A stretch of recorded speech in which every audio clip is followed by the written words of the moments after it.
और मैं श्रुति। ओमान के शीर्ष रक्षा अधिकारी मोहम्मद नासिर अल जाबी भारत के दौरे पर हैं। जी हां, उनका यह आधिकारिक दौरा 30 जनवरी 2022 से शुरू हुआ और 4 फरवरी 2022 तक चलेगा। बीते दिनों उन्होंने भारत के रक्षा सचिव के साथ दोनों देशों के बीच के संयुक्त सैन्य सहयोग समिति की 11वीं बैठक भी की। जेएमसीसी रक्षा के क्षेत्र में भारत और ओमान के बीच जुड़ाव का सर्वोच्च मंच है, जो दोनों पक्षों के बीच रक्षा आदान प्रदान के समग्र ढांचे का मूल्यांकन और मार्गदर्शन प्रदान करता है। आपको ये भी बता दें कि रक्षा सचिव अजय कुमार और ओमान के रक्षा मंत्रालय के महासचिव मोहम्मद बिन नासिर बिन अली अल जाबी ने भारत ओमान संयुक्त सैन्य सहयोग समिति की 11वीं बैठक में भाग लिया। विदेश मंत्रालय ने एक बयान में कहा कि ओमान भारत का एक रणनीतिक भागीदार है और खाड़ी सहयोग परिषद यानी जीसीसी, अरब लीग और हिंद महासागर रिम एसोसिएशन यानी आईओआरए में एक महत्वपूर्ण वार्ताकार है। और आइए अब जानते हैं कि भारत ओमान संबंधों का इतिहास क्या रहा है। आपको बताते चलें कि भारत ओमान के बीच व्यापार का हजारों साल का इतिहास है।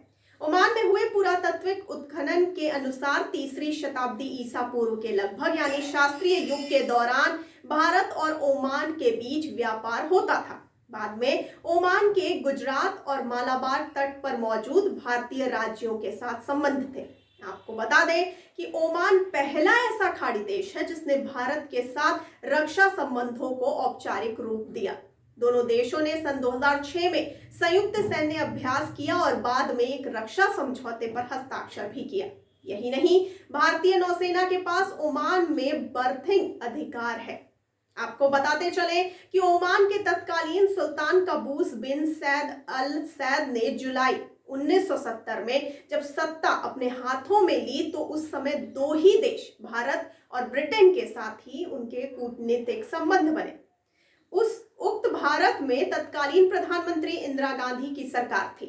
वर्ष 1971 में बांग्लादेश की स्थापना के लिए पाकिस्तान से हुई जंग में ओमान पहला मुस्लिम और अरब देश था जिसने भारत का समर्थन किया। उसने संयुक्त राष्ट्र में भी सऊदी अरब, ईरान, जॉर्डन की नाराजगी मोल लेते हुए भारत का समर्थन किया। पाकिस्तान के साथ भी ओमान के संबंध रहे हैं, लेकिन भारत जितने गहरे नहीं हैं। शिया बहुल्य होने की वजह से वह पाकिस्तान के भी बहुत करीब नहीं गया। उसने भारत पाक के बीच रिश्तों में अक्सर भारत का साथ दिया। और आइए अब जानते हैं दुग्म बंदरगाह का क्या महत्व है। आपको जानकारी के लिए बता दें कि दुग्म बंदरगाह ओमान के दक्षिण पूर्वी समुद्र तट पर स्थित है और यह ईरान के चाबहार बंदरगाह के करीब ही है। यहां तक पहुंच बनने के बाद भारत को हिंद महासागर के इस इलाके में सामरिक मजबूती हासिल हो जाएगी।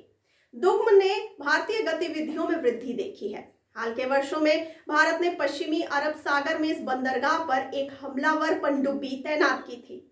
एक शिशुमार श्रेणी की पनडुब्बी नौसेना के जहाज आईएनएस मुंबई और 2 P-8I लंबी दूरी के समुद्री गश्ती विमानों के साथ दुग्म में दाखिल हुई।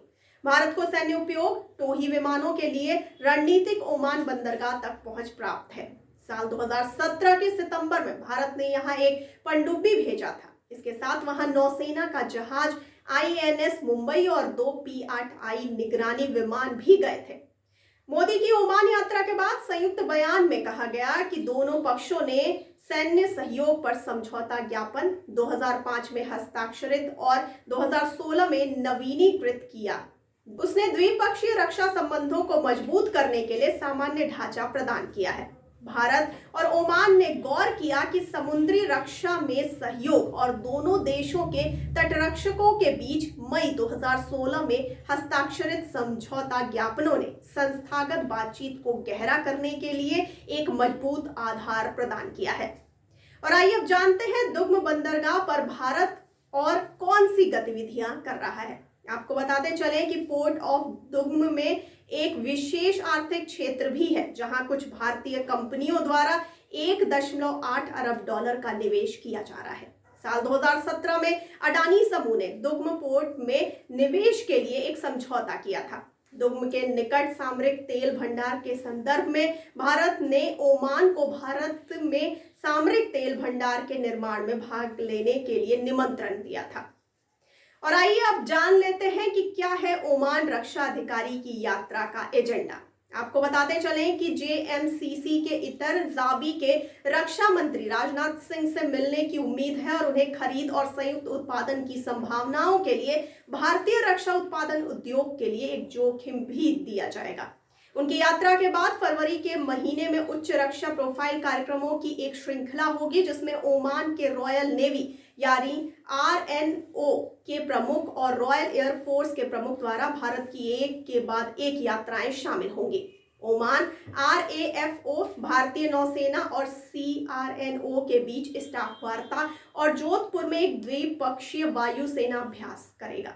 ओमान के नौसेना और वायुसेना प्रमुखों के दौरे 5 साल के अंतराल के बाद हो रहे हैं और इससे दोनों पक्षों की सेनाओं के बीच एक उच्च स्तरीय पुनः जुड़ाव हो सकेगा।